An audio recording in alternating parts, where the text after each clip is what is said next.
எலெக்ஷனுக்கு முன்னாடி நிறைய ஆர்டர்ஸ் வரும் ஹைகமாண்ட்ல என்னெல்லாம் பண்ணலாம்னு இருக்கீங்க?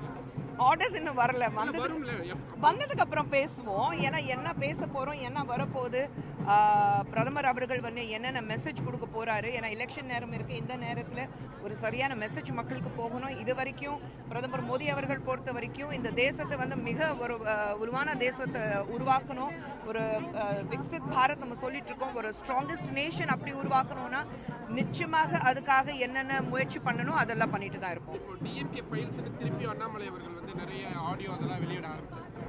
அதை பத்தி என்ன நினைக்கிறீங்க? எலெக்ஷன் டைம்ல தாக்கத்தை இல்லையே, இது ஆரம்பத்துல இருந்து பண்றாங்க. இது வந்து எலெக்ஷன் நேரத்துல தான் பண்றோங்கிறது கிடையாது.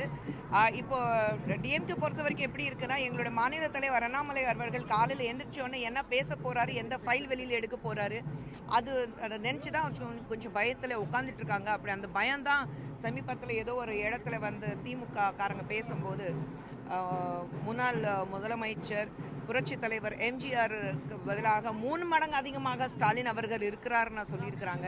இதுலேருந்து அவங்களுடைய மைண்ட் எந்த அளவுக்கு வந்து ஒரு தடமாறுது நமக்கு பார்க்க தெரியுது. இந்த வாட்டி நீங்கள் மக்களவை தேர்தலில் போட்டியிட சத்தியமாக எனக்கு தெரியாது. நான் ஒவ்வொரு தேர்தலில் இதுதான் சொல்வேன், கட்சியிலேருந்து பெரிய இடத்துலேருந்து முடிவு பண்ணணும் யார் எங்கே நின்னா நல்லா இருக்கும். ஏன்னா கட்சியோட வெற்றி இருக்கணும், தனிப்பட்ட முறையில் ஒரு நபருடைய வெற்றி இருந்தாக்கா அது வந்து லாபமே கிடையாது. ஒரு கட்சியோட வெற்றி இருக்கணும். என்னை போட்டியிட சொன்னால் நிச்சயமாக போட்டியிடுவேன். ஆனால் அது எல்லாமே வந்து it depends on the party head quarters. நிறைய திரைப்பிரபலங்கள் இப்போ பாஜகவில் இணைகிறாங்க, எப்படி பார்க்குறீங்க? சில திரைப்பிரபலம் அதிமுகவிலே மாறி போகிறாங்க. நான் அது மட்டும் சொல்லலை, ஐ திங்க் எல்லாரும் வந்து காங்கிரஸ் விட்டுட்டு வெளியில் வந்துட்டு இருக்காங்க. அதுதான் நான் பெருசாக பார்க்குறேன். ஏன்னா காங்கிரஸில் ஒன்றுமே இல்லை, எல்லாமே முடிஞ்சு போச்சு. காங்கிரஸ்லேருந்து எல்லாரும் வெளியில் வந்துட்டு இருக்காங்க, பாஜகவுக்கு வந்துட்டு இருக்காங்க. ஸோ அது பார்க்கும்போது சந்தோஷமாக இருக்குது. ஏன்னா காங்கிரஸ் மேலே இருக்கிற நம்பிக்கை எல்லாருக்கும் போச்சு.